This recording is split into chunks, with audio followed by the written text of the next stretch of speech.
Leur odorat aiguisé les conduit tout droit dans les rues et les jardins d'Asheville. Avec les bouleversements climatiques en cours, cette situation se présente de plus en plus souvent.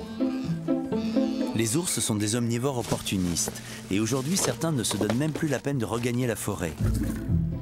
Une cinquantaine résiderait en permanence dans Asheville. Les espèces animales disparaissent à un rythme effréné. Pourtant, aux États-Unis et au Canada, certains animaux résistent en trouvant refuge dans les villes. Ils ont élu domicile dans les rues, les parcs et les jardins et font régulièrement la une des médias. En Amérique du Nord, la frontière entre la civilisation et la nature n'a jamais été aussi floue. Citadins et scientifiques cherchent comment cohabiter avec cette faune sauvage urbaine qui bouscule toutes les règles.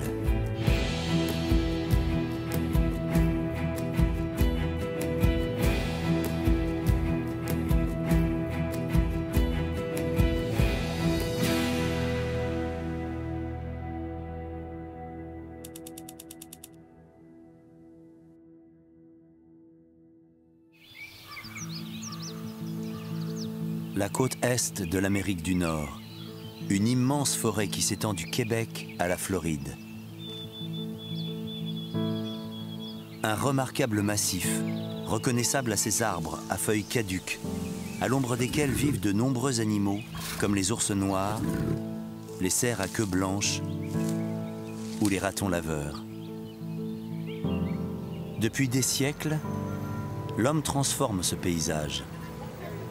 Des villes ont remplacé les bois, se nichant au cœur des chênes et des érables. Les espèces animales qui ont survécu ont appris à vivre dans ce nouvel habitat où la nourriture est abondante et les prédateurs inexistants. Dans de nombreuses villes de la côte Est, ours noirs, cerfs à queue blanche et ratons laveurs sont aujourd'hui chez eux.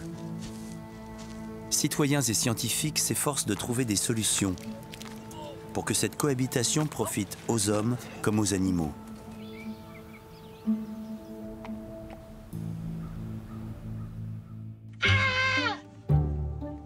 Oh mon Dieu! Sors de mon garage! Va-t'en! Ces vidéos amateurs reflètent bien ce que vivent les habitants d'une ville bien tranquille située au cœur des Appalaches, Asheville, 90 000 habitants et des centaines d'ours noirs. Il essaye d'utiliser ta bouée. Depuis quelque temps, ce plantigrade, pouvant mesurer jusqu'à 2 mètres et pesant plus de 100 kilos, a fait son apparition dans les rues et les maisons. C'est l'espèce d'ours la plus répandue sur le continent américain. Au Canada et aux États-Unis, il y en aurait environ 1 million.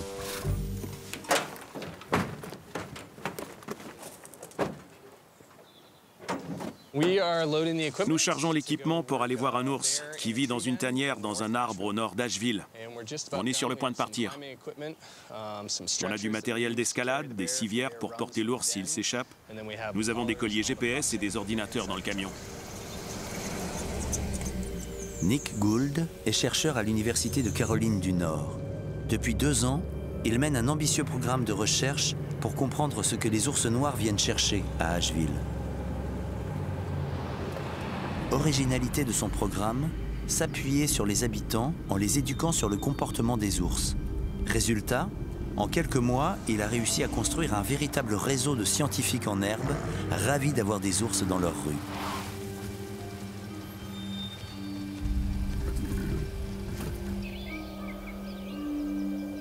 Asheville s'est bâtie sur les flancs des Appalaches, une vaste chaîne de montagnes qui s'étend sur toute la côte est de l'Amérique du Nord, du Canada au sud-est des États-Unis.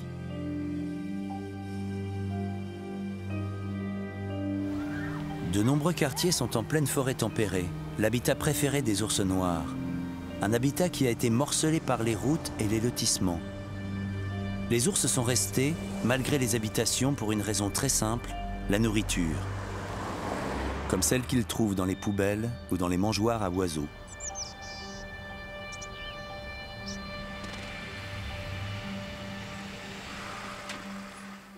Vous êtes là! Contente de vous voir. Lynn Froeba partage son jardin avec une famille d'ours noirs. et elle les filme régulièrement.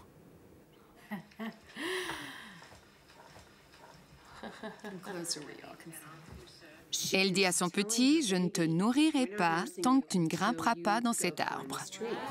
Depuis des mois, Nick Gould et son équipe rendent régulièrement visite à Lynn. Elle sait exactement comment elle doit agir avec les ours et à quel moment elle doit prévenir les scientifiques quand il se passe quelque chose d'anormal. Il y a plusieurs jours, la femelle adulte s'est nichée dans un arbre.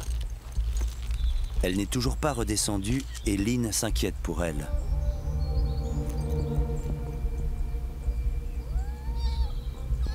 En arrivant au sommet de l'arbre, Nick découvre que la femelle a donné naissance à 2 oursons.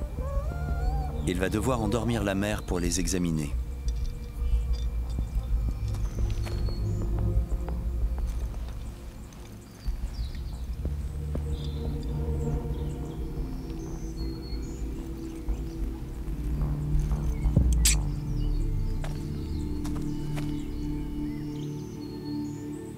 Mon mari et moi sommes ravis.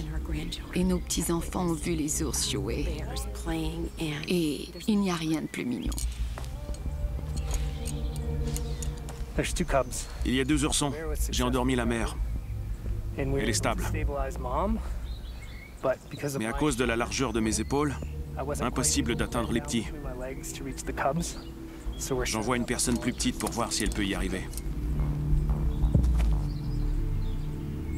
Vas-y, continue.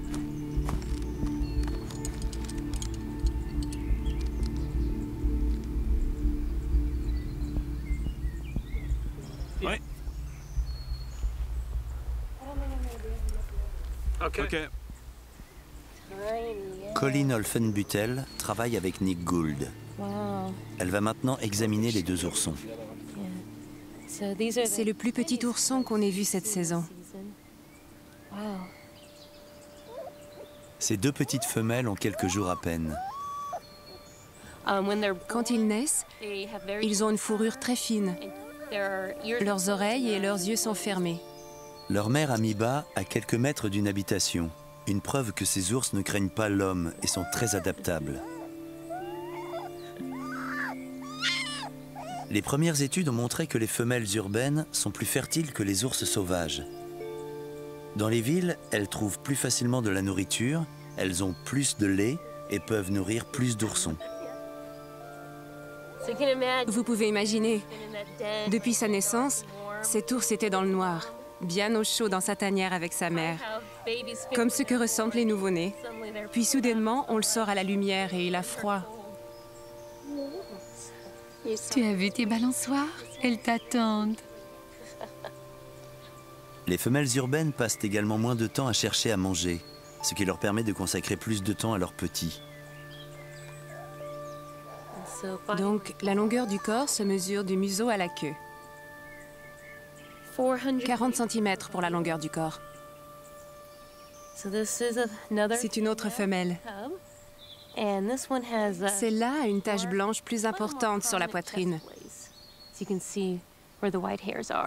En grandissant, elle va s'atténuer et elle sera entièrement noire.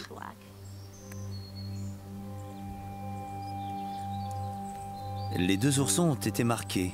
Ils grandiront en ville. Ils sont rendus à la mère avant qu'elle ne se réveille. Merci, Colleen. Merci beaucoup. Nous allons peut-être revenir cet après-midi pour vérifier le signal du collier. Absolument. Elle n'enverra pas de données tant qu'elle sera dans l'arbre. Assurez-vous juste qu'elle est là. Je doute qu'elle sorte. Tous les habitants d'Asheville ne sont pas aussi à l'aise que Lynn avec les ours. Une assistance téléphonique a donc été mise en place par l'équipe de scientifiques. Parfois, quelqu'un appelle pensant avoir un problème avec un ours. Après discussion, nous allons inspecter le site ou nous posons des questions au téléphone. Et souvent, nous découvrons qu'il n'y a pas de problème, que l'ours agit normalement et qu'il recherche de la nourriture ou un abri. Parfois, on doit faire une visite sur place quand nous découvrons pourquoi cet ours est dans cette zone. Encore une fois, ce n'est qu'un ours qui agit comme un ours. Notre travail consiste à informer les gens sur le comportement normal des ours et sur ce qu'ils peuvent faire pour vivre avec eux.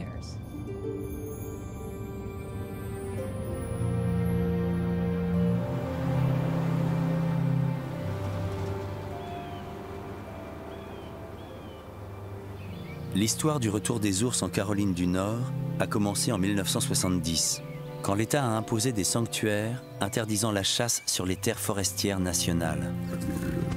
Il ne restait alors que 1500 ours sur l'ensemble du territoire, alors qu'on en compte aujourd'hui 10 fois plus.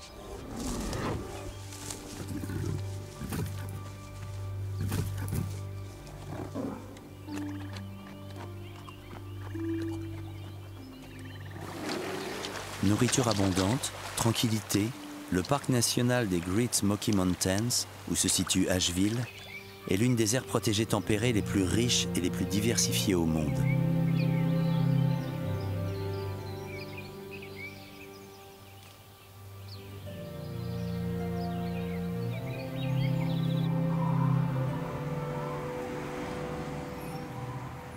L'hiver, les ours hivernent quand la nourriture devient rare. Cachés dans un abri de décembre à avril, ils réduisent leur activité et vivent au ralenti sur leurs réserves de graisse.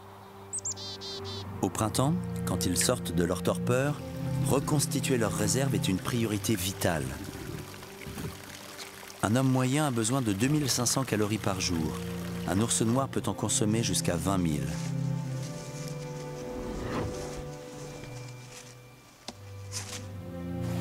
Il existe un lien direct entre la quantité de nourriture disponible dans la nature et la présence des ours en ville. Si la saison n'est pas bonne et que la production de baies, de fruits et de noix n'est pas suffisante pour nourrir les ours dans la forêt, leur odorat aiguisé les conduit tout droit dans les rues et les jardins d'Asheville. Avec les bouleversements climatiques en cours, cette situation se présente de plus en plus souvent. Les ours sont des omnivores opportunistes et aujourd'hui certains ne se donnent même plus la peine de regagner la forêt. Une cinquantaine résiderait en permanence dans Asheville.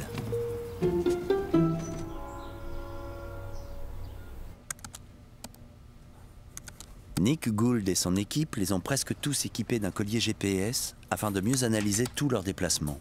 Le carré vert indique où l'animal a été capturé et le rouge est le dernier emplacement que nous avons à une certaine date. On peut changer l'affichage.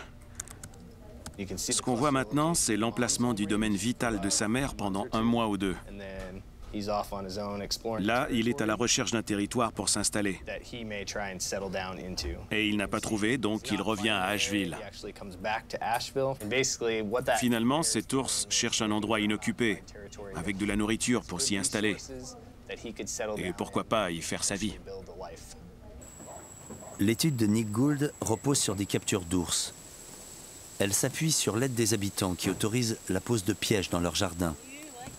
Même les commerçants d'Asheville participent au programme de recherche en donnant de la nourriture périmée pour appâter les plantigrades.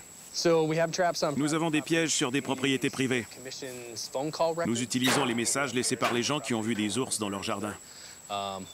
Nous les appelons et leur parlons des objectifs du projet, comment nous allons piéger les ours et ce que nous allons leur faire une fois capturés. Si la porte du piège se ferme, on leur demande simplement de nous appeler à toute heure du jour ou de la nuit. Depuis 3 ans, entre avril et septembre, nous avons des pièges opérationnels 7 jours sur 7.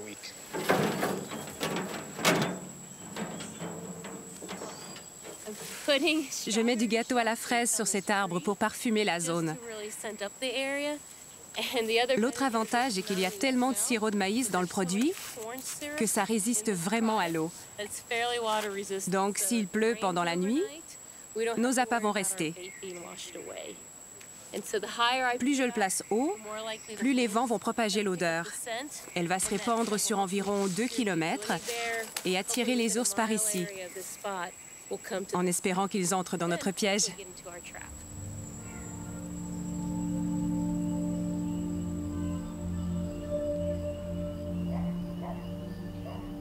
C'est souvent en pleine nuit que les ours sont capturés.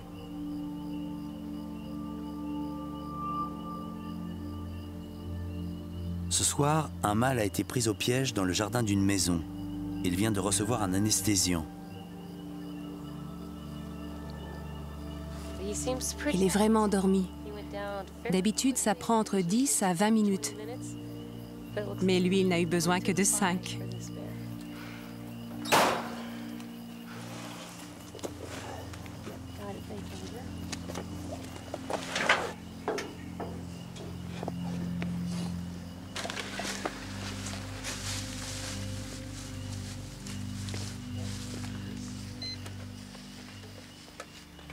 C'est un ours mâle de 90 kilos. C'est probablement un jeune adulte de 2 ou 3 ans. En bonne santé, belle fourrure, bon poids, bien gras. C'est un bel ours. Cet ours n'a jamais été capturé. Il est tatoué, il va porter le numéro 151 et vient s'ajouter au groupe que Nick étudie. 76.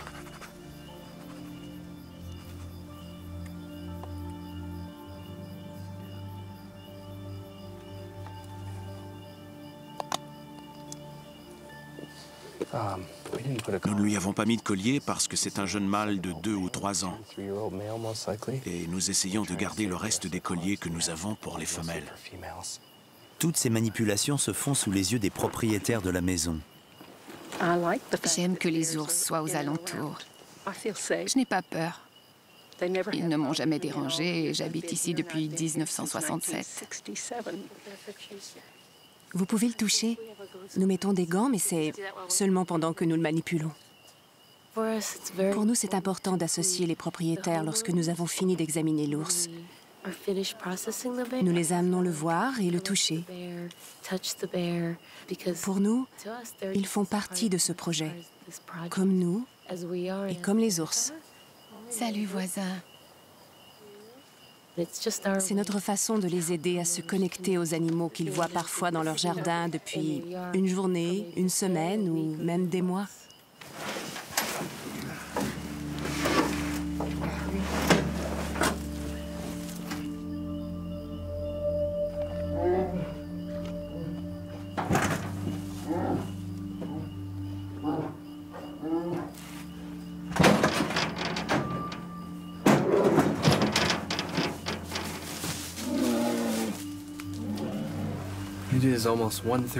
Il est presque 1h30 du matin et nous venons de le relâcher là où nous l'avons capturé.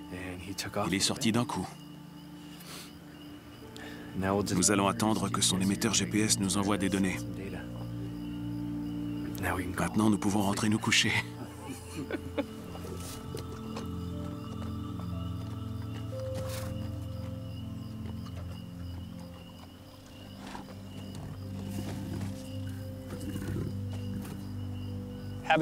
La perte et la fragmentation de l'habitat constituent probablement la plus grande menace pour les ours noirs d'Amérique. Et même dans un environnement urbain comme celui-ci, densément peuplé et en croissance, on voit des ours en bonne santé. Cela montre leur capacité à s'adapter. Ils ne sont pas agressifs de nature et ne sont pas non plus des ours en peluche. Ils sont entre les deux et ils méritent d'être respectés par les gens. L'étude de Nick Gould commence à livrer ses premiers résultats. Les ours des villes hivernent 40 jours de moins que dans la nature. Ils sont aussi plus gros et en meilleure santé. L'évolution est en marche. L'ours noir semble avoir trouvé en ville un nouvel habitat qui lui convient parfaitement.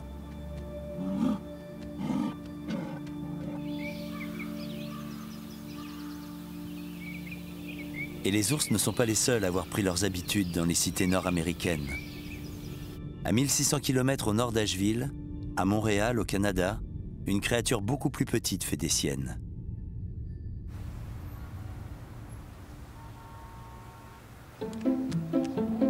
Malgré son masque noir autour des yeux, il est facilement identifiable. C'est le raton laveur. Cette boule de poil attendrissante de 9 kilos a su parfaitement s'adapter à la ville. On en compterait jusqu'à 40 au kilomètre carré, soit 10 fois plus que dans son milieu sauvage.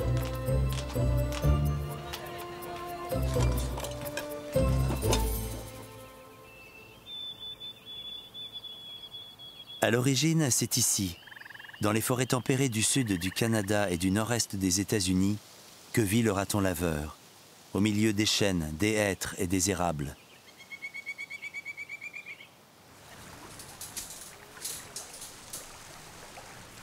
On dirait que c'est une jeune femelle. Par contre, elle n'a pas de signe de reproduction apparent. Fanny Pelletier est professeure en biologie à la faculté des sciences de l'université de Sherbrooke. Depuis 5 ans, elle observe les ratons laveurs sauvages et les compare à leurs cousins urbains. La densité de ratons laveurs dans les milieux naturels va être beaucoup plus faible qu'en milieu urbain. On peut penser à 1 ou 2 ratons par kilomètre carré. Et parce que l'animal n'a pas accès à des ressources supplémentaires, comme en milieu urbain où il va s'alimenter de résidus domestiques, ils vont en général être un peu plus petits, donc plus légers, puis avoir des tailles de portée plus faibles. On va commencer par la peser. Ça oscille entre 12 et 12,5. Tu peux te reculer, juste on va le laisser tranquille.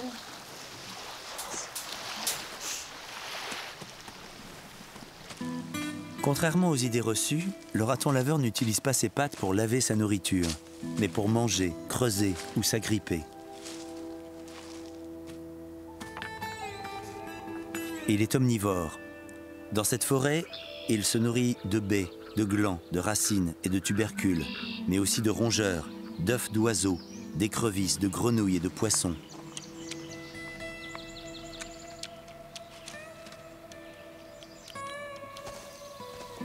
Le raton laveur n'est pas difficile pour se nourrir. Il ne l'est pas non plus pour se loger.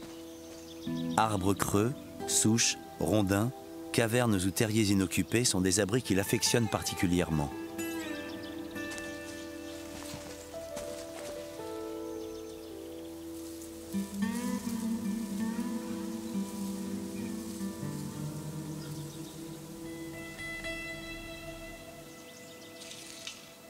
Le raton laveur utilise beaucoup les arbres, donc c'est un animal qui aime se reposer dans la journée à l'intérieur de grands arbres creux. Donc comme ici, il y a une grande fente, il y a probablement une ouverture un peu plus grande en haut, puis l'animal va utiliser ça comme site de repos.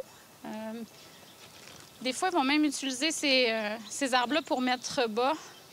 Donc j'essaie de voir ici si la tanière est utilisée, ce qui ne semble pas le cas. À droite, dans cette direction-là, environ une quinzaine de mètres encore. Ah oui, il y en a un. Ah oui, il est très actif, il est beaucoup plus gros que tout à l'heure. Bon, on va le relâcher, on verra à la sortie. On va relâcher. Hop!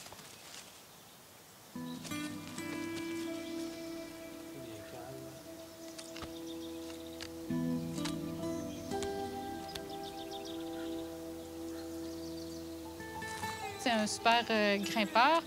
Le raton va passer beaucoup de temps dans les grands arbres dans la journée.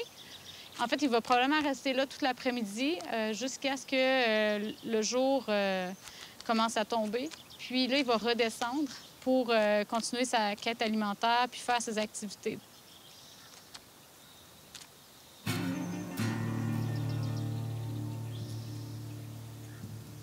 Les prédateurs naturels du raton laveur sont les martres d'Amérique, les lynx, les renards ou les coyotes. Tous ont fait leur retour dans les bois, devenus dès lors un milieu de plus en plus hostile pour le raton laveur. La compétition pour la nourriture s'est accentuée elle aussi. Ces grands opportunistes ont donc cherché un nouveau territoire à conquérir, là où la nourriture est illimitée et accessible sans danger, la ville. Ici, dans les rues de Montréal, le raton laveur n'a aucun prédateur naturel. Son seul danger, les voitures. Mais il a appris à faire attention et il évite de traverser les artères passantes. Grâce à son incroyable dextérité, il a troqué les branches d'arbres et les terriers contre les toitures et les gouttières. À Montréal, il est comme chez lui, d'autant plus dans le parc du Mont-Royal. Cet îlot de forêt situé sur les hauteurs de Montréal correspond parfaitement à l'habitat d'origine des ratons laveurs. Un parc devenu un garde-manger à ciel ouvert.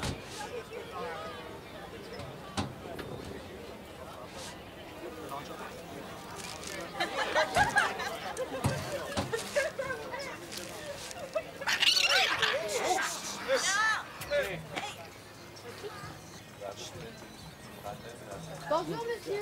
Allô? Victoria Desmarais et l'association dont elle fait partie, les Amis de la Montagne, œuvrent pour rappeler à tous les quelques règles à respecter en présence des ratons laveurs. Fait que vous pouvez les observer, apprécier leur présence, mais essayez de ne pas interagir avec eux.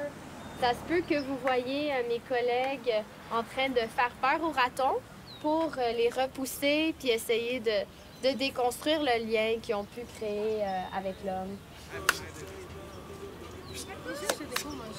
La principale problématique ici, c'est le nourrissage des ratons laveurs. Si on nourrit le raton laveur, ça crée un déséquilibre. Ça fait en sorte que le raton n'a plus de limitation alimentaire. Il va voir sa population augmenter. Donc, si on aime réellement les animaux et on veut être présent, moi, je conseille aux gens de ne pas interagir et de laisser l'animal avoir un comportement naturel. C'est là que les plus belles découvertes vont avoir lieu. On va voir des jeunes ratons en train de jouer ou se laver ou faire des accolades. Et c'est beaucoup plus enrichissant pour le visiteur de voir un comportement naturel et, bien sûr, pour l'animal. Denis Fournier est responsable de la faune des parcs de Montréal. L'accès à la nourriture humaine est pour lui l'enjeu principal pour que les ratons laveurs urbains ne deviennent pas une nuisance. Un enjeu pour l'animal également, puisqu'en ville, il n'est pas rare de croiser des ratons laveurs avec des caries dentaires ou des problèmes d'obésité.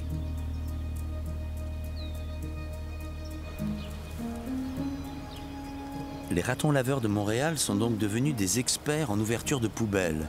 Un casse-tête pour Denis Fournier. Son défi ? Inventer une poubelle que les ratons laveurs ne peuvent pas ouvrir.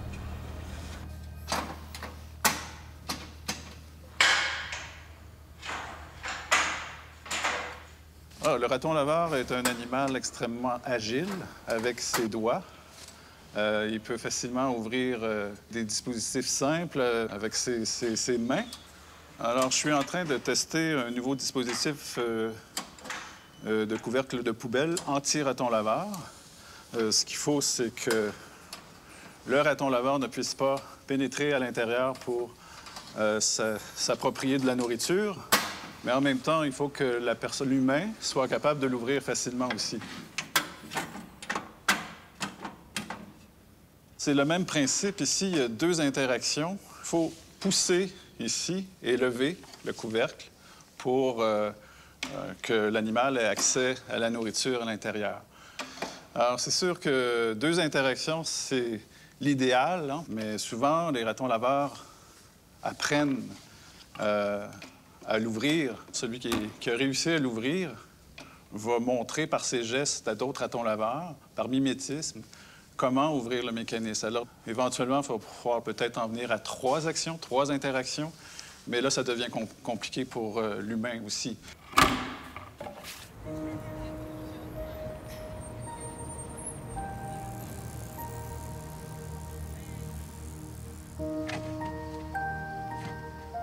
Les couvercles des poubelles, les voitures et tous les autres obstacles que les ratons laveurs rencontrent en ville sont des défis qu'ils ont relevés facilement. Des scientifiques se demandent si l'homme ne serait pas en train de fabriquer sans le vouloir des ratons laveurs de plus en plus intelligents.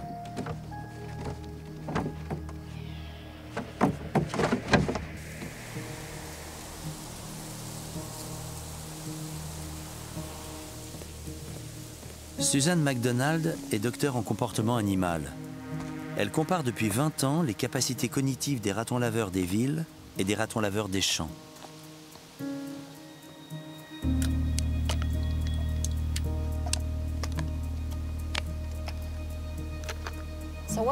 Je suis en train de régler une caméra et je la dirige vers une poubelle. Parce que cette poubelle va attirer les ratons laveurs. Les animaux qui vivent dans des environnements urbains deviennent différents de ceux qui vivent dans des milieux ruraux ou sauvages, de sorte que la ville façonne leur intelligence et les rend plus malins. Pour qu'ils puissent survivre en ville, ils doivent apprendre à nous dépasser, tant qu'ils deviennent plus intelligents au fil des générations.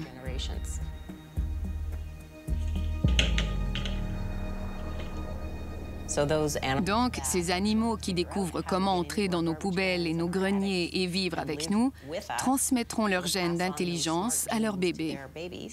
Les animaux urbains sont plus persévérants Et ils n'ont pas peur de la nouveauté. Alors que les animaux ruraux, ceux qui vivent dans la nature, quand ils voient quelque chose de nouveau dans leur environnement, ça les inquiète. Ils vont venir voir, observer, mais c'est plus long.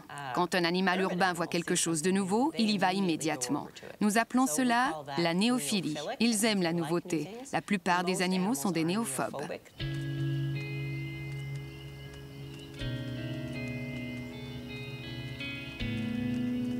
Nous sommes peut-être en train d'assister à la naissance d'une nouvelle espèce. C'est très excitant. Ça s'appelle l'évolution cognitive et c'est assez nouveau, cette façon dont la ville façonne le cerveau de ces espèces. Aujourd'hui, des générations entières de ratons laveurs sont nées en ville et ne connaissent rien d'autre. Les capturer pour les relâcher dans les bois ne servirait à rien et laisserait leur place vacante pour d'autres ratons laveurs. En limitant l'accès à la nourriture, Montréal est en train de réguler leur population, faisant en sorte que ce petit animal à l'allure franchement sympathique ne devienne pas nuisible et impopulaire.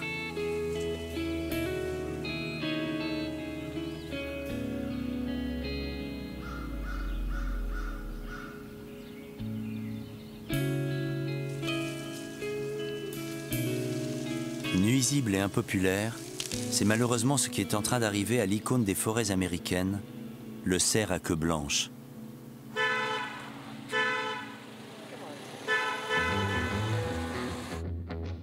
À 1000 km au sud de Montréal, dans la ville de Washington, les cerfs sont partout.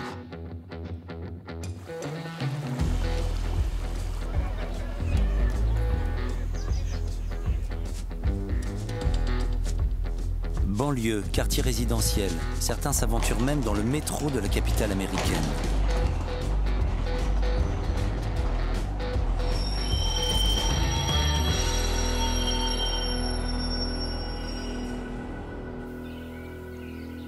Pour comprendre la prolifération des cerfs en Amérique du Nord, il faut se plonger dans le destin singulier de l'animal, un destin étroitement lié à un film de Walt Disney, Bambi. Lorsqu'il sort au cinéma en 1942, des millions d'Américains vont s'attacher à ce jeune faon orphelin. Le film va marquer les esprits à jamais. Ce plaidoyer contre la chasse célèbre le début d'une prise de conscience écologique sans précédent. Le cerf va être protégé, réintroduit, et il va recoloniser les territoires que la chasse lui avait interdits. Sur la côte Est, le cerf profite aussi de la disparition de ses prédateurs naturels, les loups ou les pumas. Dès lors, la densité d'individus explose. Les scientifiques estiment qu'au-delà de 6 cerfs au kilomètre carré, la situation n'est pas tenable. Dans Washington et ses environs, la densité de cervidés est de 100 cerfs au kilomètre carré. Conséquence directe de cette surpopulation, tous les ans on recense plus d'1,5 million de collisions entre des véhicules et des cerfs. 30 000 Américains finissent à l'hôpital.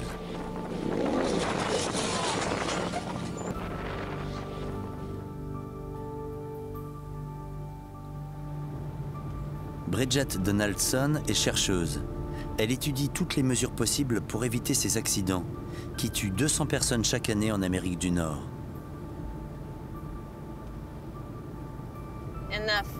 En automne, particulièrement en octobre et en novembre, les cerfs sont plus actifs. C'est quand ils s'accouplent et cherchent des partenaires. Donc ils se déplacent plus et traversent plus de routes et ont plus de risques de se faire percuter. L'habitat est aussi très fragmenté. Il y a beaucoup de petites parcelles de forêt entourées de zones habitées et de routes. C'est exactement ce qu'aiment les cerfs à queue blanche. Les habitats en lisière de forêt, parce qu'il y a beaucoup de végétation récente dont ils se régalent.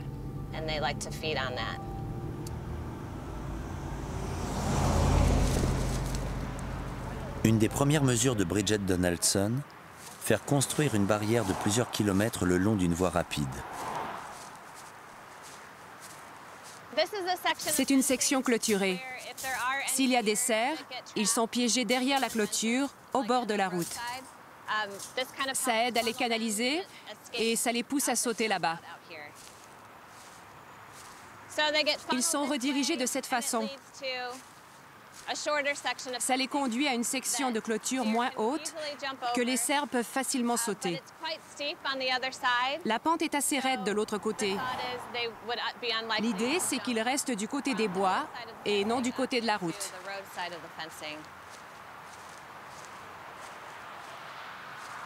En plus d'empêcher les cerfs de traverser les routes, cette barrière les guide vers un tunnel passant sous la voie rapide et leur permet de circuler librement au sein de leur territoire.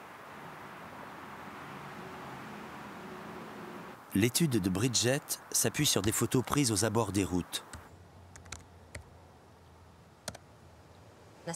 Il y a un cerf juste à côté du panneau « Attention aux cerfs ». Et c'est avant la clôture. Nous avons étudié le terrain 2 ans avant de construire la clôture. Puis, une fois la clôture installée, nous avons étudié l'impact de la construction. C'est un cerf qui saute au-dessus de la glissière. Elles sont très faciles à franchir. Un autre cerf est arrêté à côté du panneau. Ces signalisations sont complètement inefficaces. Les conducteurs s'y habituent et les ignorent. Ils n'ont aucune influence sur la diminution des accidents. Il y a une photo de notre clôture. Elle mesure plus de 2 mètres de haut. Ce cerf est du côté du bois. Les cerfs ne peuvent pas accéder à la route lorsqu'ils sont là. Pour l'instant, il n'y a pas eu de collision avec des cerfs ou des ours dans cette portion clôturée d'1,5 kilomètre. Jusqu'ici, c'est une réussite. Et c'est un moyen très simple et bon marché de réduire les accidents. Dans l'idéal, à chaque nouvelle route construite, nous devons prévoir un passage à faune. Parce que ça coûte moins cher quand vous le prévoyez, plutôt que de devoir le construire après. Au-delà des accidents de la route, la surpopulation des cerfs pose un problème pour l'équilibre des écosystèmes. Comme ici, dans le plus grand parc de la ville de Washington, le Rock Creek Park. Ken Ferebee s'occupe de la gestion des ressources naturelles. En quelques années, il a vu la pression exercée par les cerfs sur la forêt augmenter de manière inquiétante. Ce que nous voyons ici en marchant, c'est un manque de végétation. Normalement, nous devrions voir plus de verdure. Je l'appelle le sous-bois, les plantes qui poussent plus au ras du sol. Nous devrions en voir plus. On en voit une ici et là, mais il devrait y en avoir plus. Si vous regardez les arbres, vous pouvez voir qu'ils ont été mangés aussi haut que le cerf peut les atteindre quand il se tient sur ses pattes arrière. Donc, jusqu'à 1 mètre, 1,5 mètres, il n'y a aucune végétation, car les cerfs mangent tout. Regardez, c'est effiloché ici au bout. Vous pouvez voir là où ils viennent de mordre le bout de ce hêtre. C'est un hêtre américain.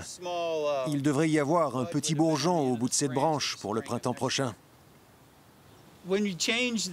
Quand vous modifiez un parc comme celui-ci l'a été, d'autres animaux sont aussi affectés. Des animaux auxquels on ne pense pas, comme les oiseaux nichant au sol, comme la grive des bois ou la paruline couronnée. Ce sont des oiseaux migrateurs qui viennent des tropiques et qui nichent dans le parc en été, puis retournent vers les tropiques à l'automne.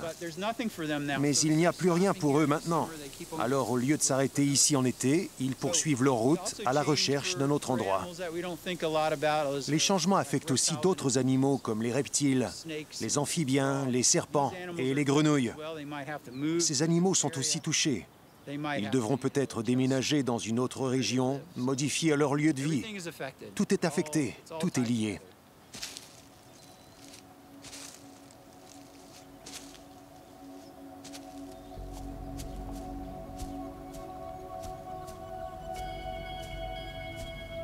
La surpopulation des cerfs en milieu urbain entraîne également une plus grande proximité avec les habitants. Chaque jardin de Washington, chaque espace vert a sa famille de cerfs. Résultat, au cours de ces 10 dernières années, un autre fléau s'est répandu aux États-Unis, la maladie de Lyme. C'est aujourd'hui la 2e maladie infectieuse après le sida.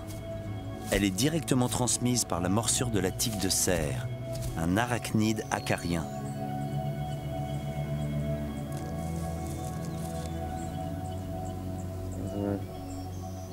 Ce serait l'endroit idéal pour sauter sur un cerf. Thomas Matter est entomologiste. Il dirige le Centre des maladies à transmission vectorielle de l'Université de Rhode Island. Depuis 30 ans, il suit la progression des tiques de cerf. Dans cette résidence, les cervidés sont chez eux. Résultat, les tiques sont partout.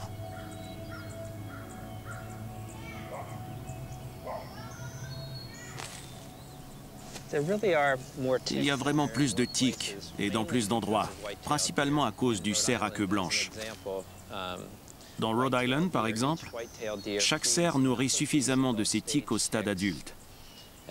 Et ces tiques adultes, une fois nourries, pondent entre 1500 et 3000 œufs. Chaque cerf nourrit assez de tiques pour faire un demi-million de nouvelles tiques chaque année. Il y en a une ici.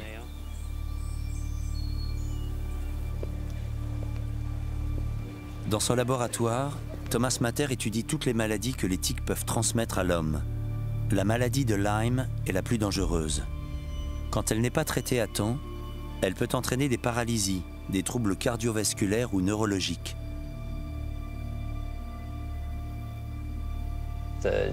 La tique du cerf peut transmettre jusqu'à 4 ou 5 germes différents. Tout le monde connaît la maladie de Lyme. Mais elles sont aussi porteuses des germes responsables de la babésiose, une maladie ressemblant au paludisme. Un autre germe, qui s'appelle l'anaplasmose, infecte vos globules blancs et affaiblit votre système immunitaire. Il provoque aussi de graves maux de tête, de la fièvre et d'autres complications. Ça n'est jamais une bonne idée de laisser une tique vous mordre. Je pense qu'une des solutions serait de trouver un moyen de réduire la population des cerfs de façon significative.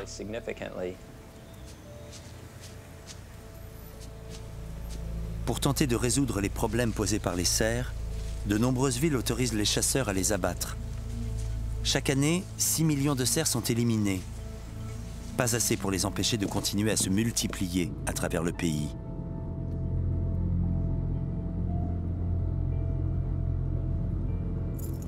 Anthony de Nicolas dirige l'ONG White Buffalo, qui est spécialisée dans la gestion des cerfs en zones urbaines.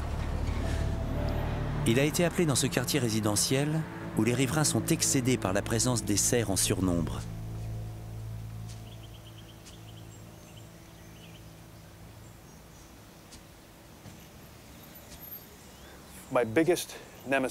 Mon plus grand ennemi est l'odorat du cerf. Il paraît qu'il existe des costumes pour couvrir notre odeur. Mais si je respire, ils vont me sentir.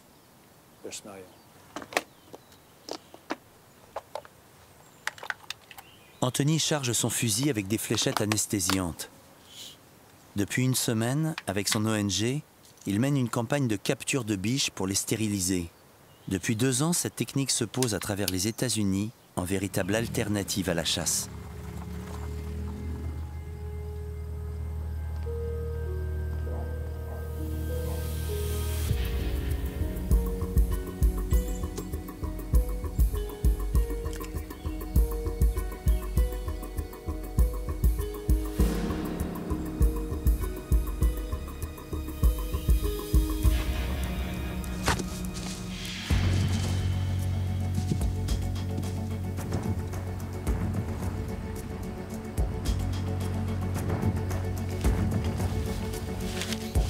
Une fois la biche endormie sous l'effet du tranquillisant, elle est amenée dans un laboratoire improvisé dans un garage prêté par un habitant.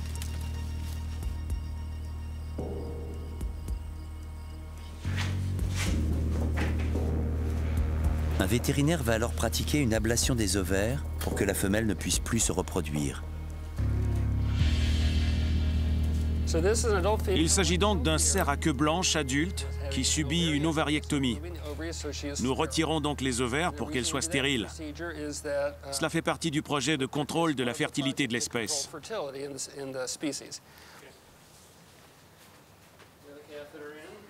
Je cherche à comprendre si, en utilisant seulement des méthodes de contrôle de fertilité, j'arrive à atteindre des objectifs de gestion de l'espèce, ou si le déplacement des populations de cerfs annulera nos progrès effectués grâce au contrôle de la reproduction et à la diminution naturelle de la population. La grande question qui fait débat, c'est combien de cerfs doit-il rester dans la nature pour qu'il n'y en ait plus assez pour soutenir la population de tiques? C'est la question. La théorie dit que ce nombre est de moins de 10 cerfs pour 2,5 km². Ici, la population est de 100 cerfs pour 2,5 km². Comme vous pouvez l'imaginer, atteindre cet objectif est un défi. Elle ronfle. C'est bon signe. Certaines personnes pensent que 3 cerfs dans leur jardin, c'est merveilleux, et d'autres que c'est le pire jour de leur vie. Donc le décalage sur la façon dont les gens voient la faune sauvage, que ce soit des cerfs, des coyotes ou des loups, est vraiment un point de vue humain.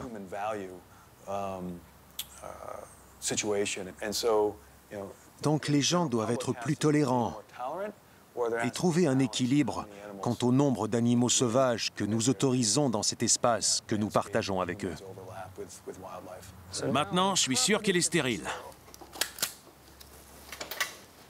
Opérer une biche revient à 500 $ américains. De nombreuses communautés et d'ONG sont prêtes à financer cette solution alternative à l'abattage. Mais à ce jour, la stérilisation des cerfs reste un effort dérisoire face à l'ampleur de leur reproduction et des problèmes qui en découlent.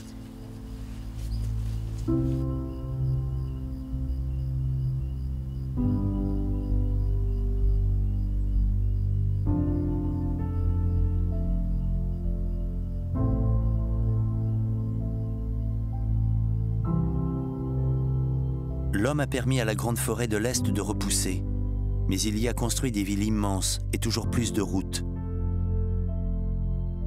Après avoir éradiqué les loups, il faut maintenant réguler efficacement et humainement les cerfs. Mais d'autres défis se présentent, avec les ours et les ratons laveurs, qui réclament leur part de nos villes et de nos banlieues. C'est sans doute aux citadins de faire ce premier pas vers la reconnexion nécessaire de la ville avec le monde sauvage. Urbain et naturel ne sont pas antinomiques. Et bientôt peut-être, les habitants des villes d'Amérique du Nord accepteront mieux la présence de ces animaux sauvages à leur côté pour façonner les écosystèmes urbains de demain.